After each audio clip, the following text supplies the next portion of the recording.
Vale, vamos por el cuarto póster oral, que se titula Características de las hepatitis C agudas recientes en hombres que tienen sexo con hombres con y sin VIH en Madrid.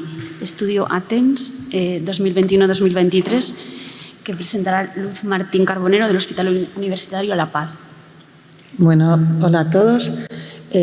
Ayer ya presentó Pablo Ryan los resultados principales del estudio ATENS. El estudio ATENS, os recuerdo, es un estudio prospectivo multicéntrico llevado a cabo en 12 centros sanitarios en Madrid, y los objetivos del estudio es, en primer lugar, la prevalencia e incidencia de la hepatitis C activa tanto en personas con VIH como sin VIH, en hombres que tienen sexo con hombres, y también la prevalencia e incidencia de otras infecciones de transmisión sexual.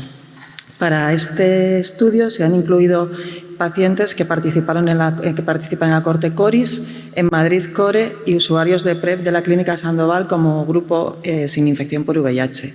El periodo del estudio fue desde enero del 2021 a diciembre del 2023 y el seguimiento de cada participante fue durante un año. Estas son lo principal del estudio ATENS, que ya nos presentó Pablo. Simplemente ver que había 23 hepatitis prevalentes, es decir, al inicio de entrar en la cohorte teníamos a 23 personas con una hepatitis C activa, y una incidencia, incidentes aparecieron 18 hepatitis C. En total, por tanto, teníamos 41 hepatitis C activas. Los objetivos de este subestudio fueron describir las características epidemiológicas, virológicas y la respuesta al tratamiento de los casos diagnosticados de hepatitis C recientes en este estudio. Entonces, bueno, aquí tenemos un poco las características de los pacientes separados por pacientes con infección por VIH y sin infección por VIH. En total, como digo, 41 hepatitis. Las personas con VIH eran un poquito mayores que las personas sin VIH, y llama la atención, en primer lugar, que teníamos bastantes personas de fuera de España. Teníamos entre 40 y 50% de personas que no habían nacido en España y que tenían una hepatitis C reciente diagnóstico. Además, más de la mitad de los pacientes habían tenido episodios anteriores de haber tenido una hepatitis C previa, o sea, era una reinfección, y entre un 33 y un 40% de ellos tenían una ITS en el momento del diagnóstico de la hepatitis C. Más del 70% de las personas que hicieron hepatitis C eran consumidores de chemsex. Y por último, aunque no haya diferencias estadísticamente significativas, sí que vimos que las personas sin VIH en general era más frecuente que tuviesen una hepatitis sintomática, un 30% frente a un 5%, y solían tener las transaminasas más altas. En cuanto a los genotipos que encontramos, que los podéis ver en la gráfica de la derecha, vemos que lo primero importante es que teníamos hasta un 40% de genotipo desconocido. Es verdad que ya ahora mismo ya no esperamos a ver el genotipo para tratar la hepatitis, y luego teníamos un 49% de genotipo 1A y un 12% de genotipo 4. Y en cuanto a la evolución, en 23 personas se inició el tratamiento el día del diagnóstico. En 16 había más de una carga viral del virus C y, por tanto, pudimos estimar si había probabilidad de que se hubiesen curado de forma espontánea. Vimos curación espontánea tan solo en 3 participantes, por lo que la curación espontánea fue en torno a un 18%. 35 casos recibieron tratamiento, 23 de forma inmediata y 12 tras una mediana de seguimiento de 78 días, que esto es entre 42 y 128. Y en cuanto al tratamiento recibido, pues eso es lo que ponemos habitualmente en clínica, los regímenes pangenotípicos. Sofosbuvir, velpatasvir en un 57%, glecaprevir, preventazvir en un 37%. Hubo otro paciente que recibió sofosledipasvir y uno que, bueno, no estaba muy claro, el médico no tenía muy claro si era una reinfección o una recidiva, que le había puesto una triple terapia. Y por último, todos los pacientes se curaron, menos uno, en el cual se perdió y por lo tanto no sabemos si se pudo curar o no. En conclusión, pues en la Comunidad Autónoma de Madrid las hepatitis C agudas o recientes siguen siendo frecuentes en hombres que tienen sexo con hombres con prácticas de riesgo. Suelen presentarse de forma asintomática, con mucha frecuencia con ITS concomitantes y casi siempre en consumidores de chemsex.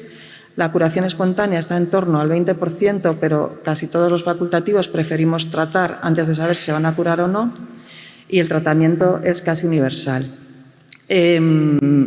Hace unos años, no sé si recordáis, que decíamos que tratando las hepatitis C agudas rápidamente podríamos parar con esta epidemia, pero yo creo que cada vez lo tenemos menos claro. Por último, agradecer a todos los participantes, a todos los médicos de la cohorte CORIS, del estudio ATHENS, pues la participación. Muchas gracias.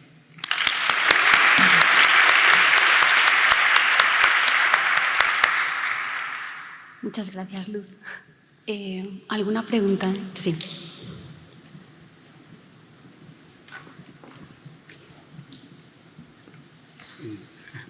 Gracias por el estudio. Me lo han dado a mí primero. El micrófono lo suelto enseguida. Pregunta, ¿tienes alguna explicación el por qué se retrasó tanto el inicio de tratamiento? La mediana que tenéis de retraso son 78 días, más de 2 meses y medio. Bueno, eso solamente en las personas que no se trataron de forma espontánea, que fueron más o menos de la mitad. ¿Por qué? Hay diferentes centros que participan, entonces hay médicos que yo creo que son más proclives a tratar en cuanto llegan y otros que menos. Y luego también es verdad que en la cohorte Sandoval ahí se tardó más, pero porque hay un problema, porque Sandoval no puede poner tratamiento. Entonces, una vez que se diagnostican, hay que trasladarlos a otros centros y eso ya hace que se retrase un poco el diagnóstico, o sea, el tratamiento, perdón. Gracias, Luz. Yo te quería preguntar, Sí. Que en cuanto al cribado, ¿no? Que llama la atención, o me ha parecido, que las personas seronegativas tenían un porcentaje mayor de diagnósticos que los seropositivos. Quizás es que no estamos haciendo bien el cribado en los seropositivos, ¿no? O sea, si hemos identificado grupos de mayor riesgo, ¿cada cuánto cribáis a estas personas? Vale.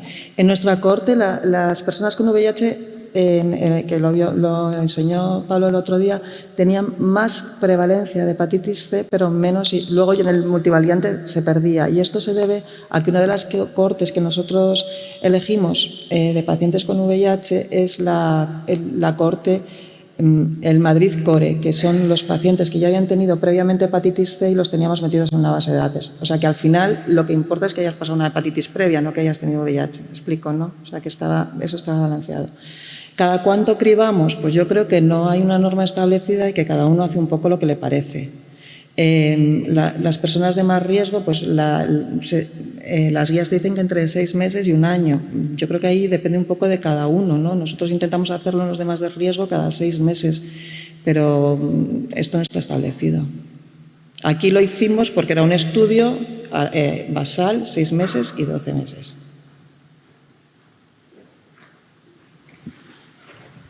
Muchas gracias por la presentación, Luz. Yo creo que es un trabajo estupendo y creo que estamos en el buen camino, ¿eh? Yo sería optimista. Yo creo que en la hepatitis C hay que reducir la viremia comunitaria y la forma de hacerlo no es la prevención, es el cribado y el tratamiento precoz, el tratamiento a todos. Yo creo que ese es el buen camino y las herramientas que tenemos ahora y yo soy optimista en ese sentido. Yo estoy de acuerdo contigo, Jesús. Lo que pasa que es verdad que es un poco descorazonador que llevamos ya llevamos varios años tratando bastante y aún así, por lo menos en Madrid, no hemos bajado nada. Sí, pero fíjate, hace unos años, 10 años, la hepatitis C aguda o de reciente adquisición se asociaba al VIH. No la veíamos en sujetos no VIH. Con el advenimiento de la PrEP y el cribado de la población de PrEP, con el incremento muy probablemente de prácticas de riesgo de mucho riesgo para ITS, incluida la C, yo creo que ha venido a demostrarnos que la C también se transmite en sujetos sanos, ¿no? Entonces, yo creo que el denominador de la gente que está en riesgo, es decir, si yo tengo 1000 pacientes en PrEP que tienen mucho riesgo, ¿cuántas hepatitis tengo al año? O sea, que tenemos mucha gente en riesgo y no tenemos tantas hepatitis por virus C. O sea, que cuando uno las agrupa así y ven en la consulta que otra vez otra hepatitis C, yo no creo que sean tantas. Yo creo que con el tiempo veremos que esto se puede controlar o dejarlo en una mínima expresión. Yo creo que es un buen camino y yo creo que no hay que desmoralizarnos en ese sentido. Muy bien, gracias. Muy bien. Pues muchas gracias, Luz.